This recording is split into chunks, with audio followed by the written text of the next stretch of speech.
छठ चुंबक के कारण उत्पन्न क्षेत्र रेखाएं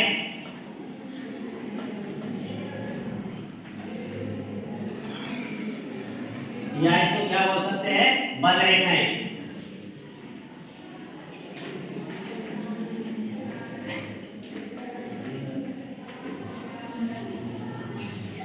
छठ चुंबक के कारण उत्पन्न क्षेत्र रेखाएं या बल रेखाएं, ठीक है।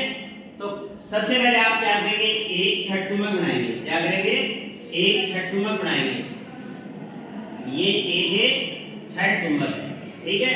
और चुंबक में कितने ध्रुव होते हैं, दो ध्रुव होते हैं, उत्तरी ध्रुव और दक्षिणी ध्रुव, ठीक है। और चुंबकीय बल रेखाएं हैं वो कहां से निकलती हैं, चुंबकीय बल रेखाएं उत्तरी ध्रुव से निकलती हैं और दक्षिणी ध्रुव पर समाप्त होती है। तो इस प्रकार आप चुंबकीय बल रेखाएं खींच सकते हैं और ये एक बंद वक्र का निर्माण करती है।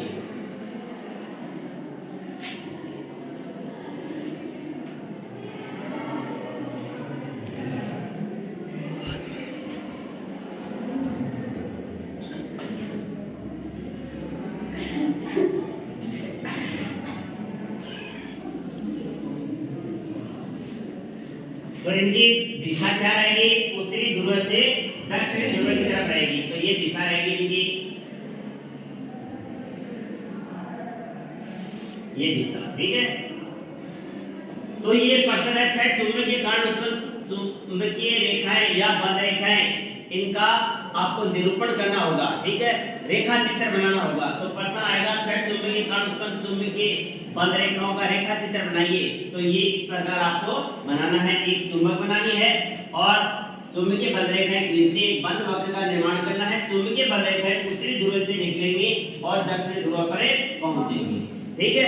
अब इसके बाद में अगला प्रश्न ऐसे भी आ सकता है कि चुंबकीय बल रेखाओं के गुण लिखिए, चुंबकीय बल रेखाओं की विशेषता लिखिए। किसी चीज का जो गुण और विशेषता एक ही चीज होती है। कई बार बच्चों को ये पता नहीं होता कि गुण पूछा है तो विशेषता याद है, विशेषता नहीं लिख पाता है, और अगर विशेषता पूछा है और उसको गुण याद है तो नहीं लिख पाएगा। तो विशेषता और गुण एक ही चीज होती है। तो इनके चार गुण होते हैं। कितने गुण होते हैं, चार। तो पहला गुण है या पहली विशेषता क्या है, चुंबकीय बल रेखाएं चुंबक के उत्तरी ध्रुव से निकलती और दक्षिणी ध्रुव पर समाप्त होती है।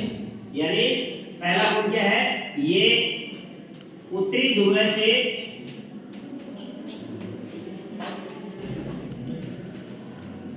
निकलती हैं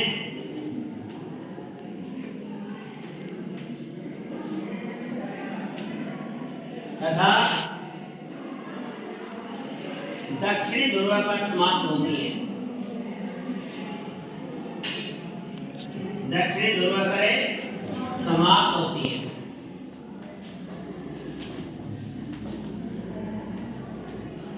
कहने का मतलब क्या है कि चुंबकीय बल रेखाओं की दिशा चुंबक के बाहर उत्तरी ध्रुव से दक्षिणी ध्रुव की तरफ होती है।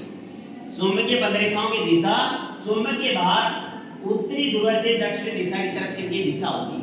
लेकिन चुंबक के भीतर इनकी दिशा होती है वो S से N की तरफ होती है। यानी चुंबकीय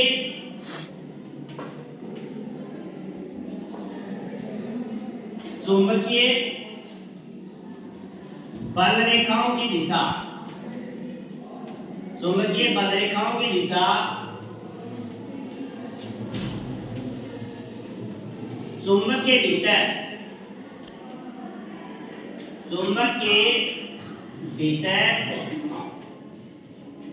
S से N की तरफ होती है।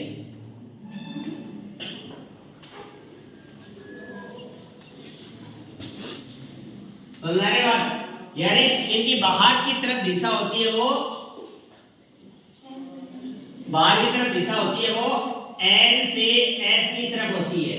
लेकिन चुंबक के भीतर इनकी दिशा वो S से N की तरफ होती है, ठीक है।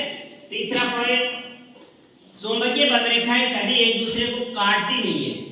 समझ रहे बात, ये एक दूसरे के समांतर होंगी। तो चुंबकीय बल रेखाएं, चुंबकीय बल रेखाएं या क्षेत्र रेखाएं, चुंबकीय बल रेखाएं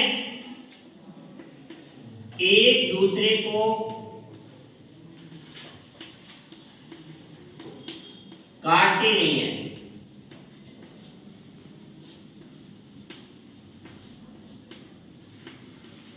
और चौथा, चुंबकीय बल रेखाएं एक बंद वक्र का निर्माण करती है। ये एक बंद वक्र का निर्माण करती है।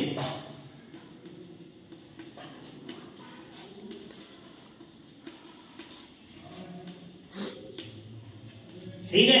और यहाँ पर ऐसे भी प्रश्न आ सकता है कि चुंबकीय बल रेखाएं एक दूसरे को क्यों नहीं काटती। समझ रहे बात? चुंबकीय बल रेखाएं एक दूसरे को क्यों नहीं काटती हैं? तो इसका उत्तर ये होगा कि चुंबकीय बल रेखाएं अगर एक दूसरे को काटेंगी तो उस बिंदु पर चुंबकीय क्षेत्र की दो दिशाएं होंगी जो कि संभव नहीं है। समझ रहे बात? यानी चुंबकीय बल रेखाएं एक दूसरे को क्यों नहीं काटती हैं? क्योंकि उस बिंदु पर दिक सूचक सुई को रखने पर वह दो दिशाएं बतानी चाहिए जो कि संभव नहीं है।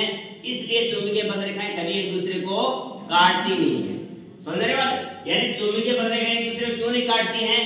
क्योंकि जब ये एक दूसरे को काटेंगे तो उस बिंदु पर चुंबकीय सुई को रखने पर दो दिशाएं बतानी चाहिए जो कि संभव नहीं है। इस कारण चुंबकीय बल रेखाएं या क्षेत्र रेखाएं एक दूसरे को नहीं काटती है। तो ये बहुत ही अच्छा प्रश्न है, सभी बच्चे इसको जरूर समझें। थैंक्स।